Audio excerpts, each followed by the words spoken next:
when a company says that it wants to access capital, let's say this capital exists, like you've mentioned, what does it really need to do practically beyond ambition from where it stands? And do you think that this market is open to, because we did mention a couple of sectors, we've mentioned like the agri sectors, those in fertilizers. Do you think this is open to all the sectors of, all the businesses? Yes, and anyone can just jump at it. Okay, maybe I should take the first stab. Well, I think if you look at an investor, firstly, I will encourage businesses around the table to check guidelines around investment in Nigeria. Most of these documents are online. To the pension industry, they have the PRA, the Pension Reform Act, that prescribes how they're able to invest and what they're able to invest in, right? So that will give a good guideline to see what are they and the pension industry is the biggest pool of long-term capital in Nigeria. Now, I think over 29 trillion. And because there are, most times they can't find where to invest, they put most of it in government securities. So I think that guideline is a good place to start to see what are the kind of industries they're interested in.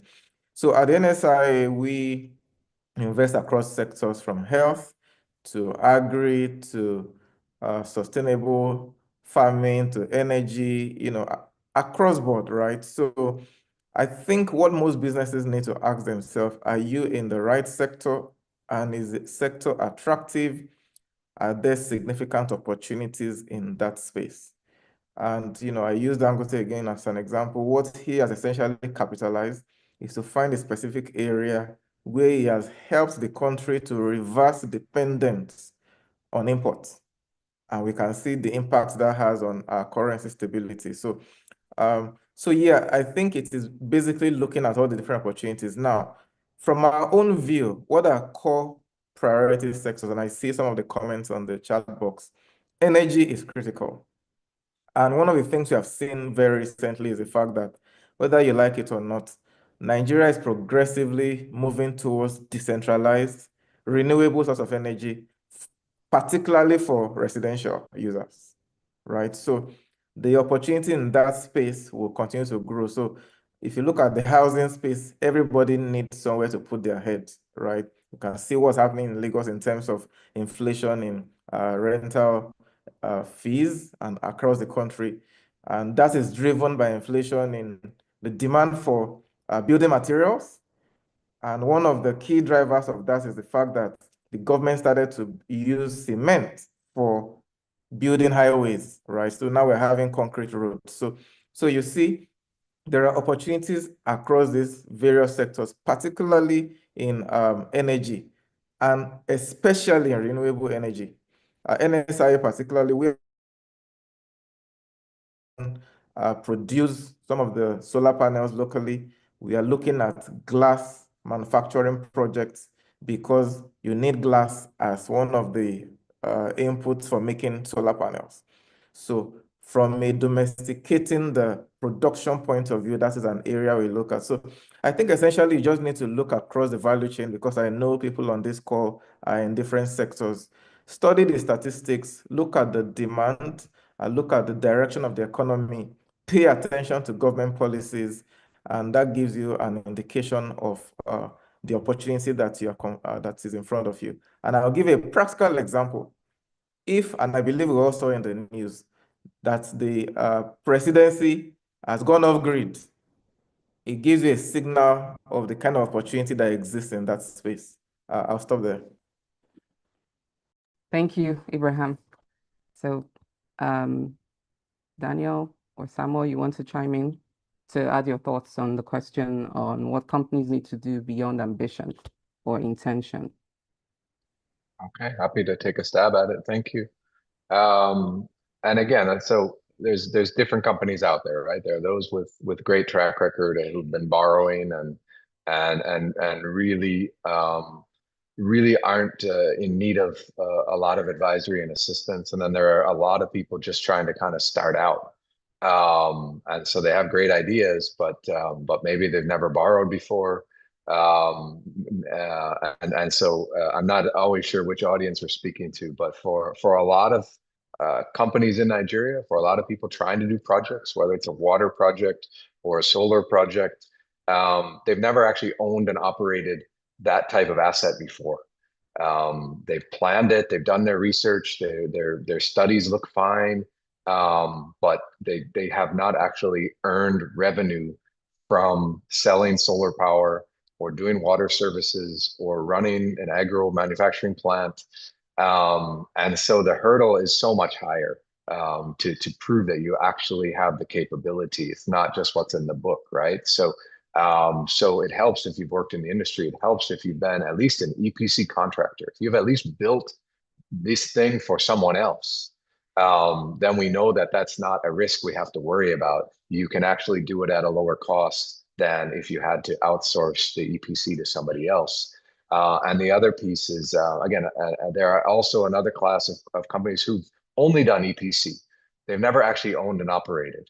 And so, yes, we know you can build it, but we still need to know if you can actually serve the end customers. And I use the power sector a lot of times. People talk about, cost reflective tariffs and AT&C losses and all of these things.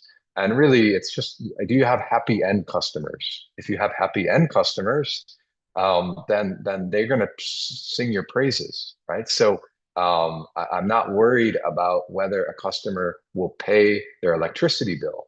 I'm worried about whether you will give them, 23.5 hours of light so that they're happy and don't have to worry about it anymore. Because if they have to resort to their generator, if they have to resort to their borehole for water pumping and all these things, they have to go back to living a DIY life. They're not going to want to pay you the premium that you need to earn to make your business successful. So that customer service side, again, it may be hard to prove in the particular industry where you're trying to do your project, but maybe you've done it for someone else. Maybe you've been doing EPC work and you've been doing consultancy work, and we can still speak to your clients as part of the due diligence and see that, oh, you're the type of promoters that actually have a client-centric focus, right? You make sure that the job gets done. So that's around the project, knowing that you're the right, because we could back anybody. Nigeria has 300 million people or whatever we are today. It could be 240 million, but we have a lot of ambitious people with similar project ideas. So how do you differentiate yourself from somebody else? It has to be in the doing, as Abraham mentioned. When we really support those who have track record, have found ways to demonstrate it. And another piece of that is just proof of concept. You might want to do a 10 megawatt project, but the amount of equity you need and debt you need is beyond where you are today. But that doesn't mean you can't do something. So maybe you do a 10 kilowatt project. At least you've done a project. You've put it on your own house. You put it in your own office. You've shown that that actually demonstrates a level of seriousness. So it's not always about the global EPC contractor, the global equipment supplier. No, all of that we can fit together. You being able to deliver the service, whether it's electricity, water, whatever it is, you being able to deliver it and satisfy end customers, that's really what we're trying to assess in terms of proof beyond ambition. So I'll stop there. Thank you. Sure. Number one, regarding your related question about which sectors are in a position to seize this opportunity. From a global asset manager's perspective, the short answer is all of them, meaning that there is pool of capital available to support all the industries that are at various stages in terms of sustainability characteristics, transition profile. The sustainable bond instruments that are available can cater to the different situations and characteristics.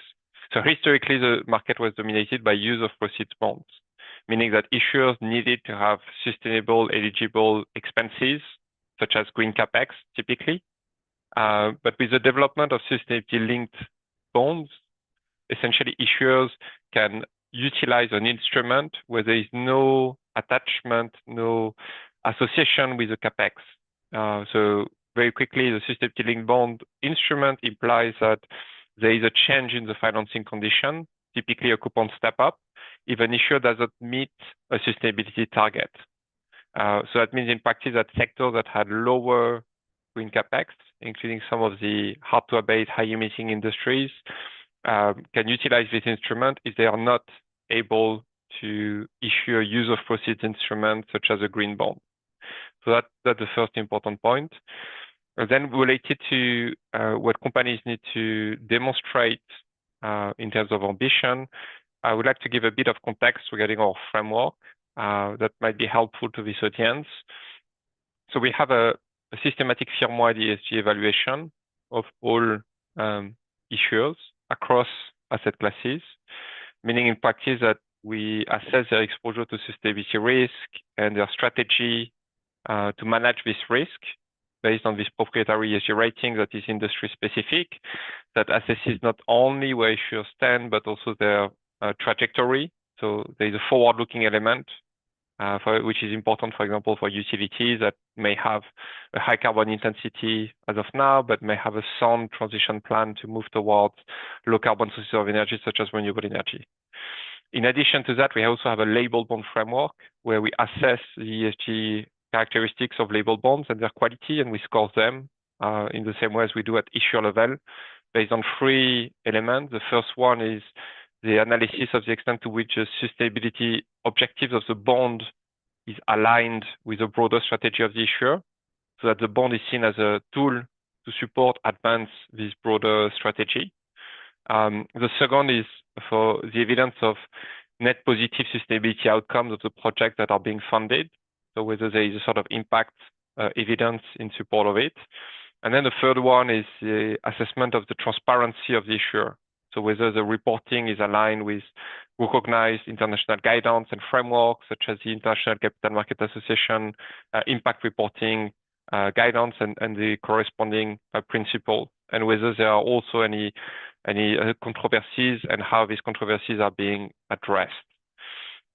So the implication for issuers is that what's key is not only to get a credible, robust label and framework, but also have this connection with the firm-wide sustainability strategy and transition plan, which is the first criterion I have mentioned. That means in practice that the credibility, and that was mentioned in the introduction, but what is important is to get the sort of sustainability strategy in place to start with before developing the sustainable bond framework. That should be seen again as a way of advancing this broader sustainability strategy, and essentially in terms of demonstration also what's a good practice, and we have on our website a public label bond best practice guidance that I will recommend this audience to take a look at for further details. But it also involves, to the extent possible, have some pre-issuance allocation and impact report being made available, so that can help with our assessment, and prior to the financing decision have all the elements in place, and then post-issuance provide the corresponding allocation and impact report, or post-issuance sustainability-linked bond target report, so that across the life cycle of the bond, as an investor, we will have all the elements to make an informed decision, and also to provide feedback and support issuers as needed.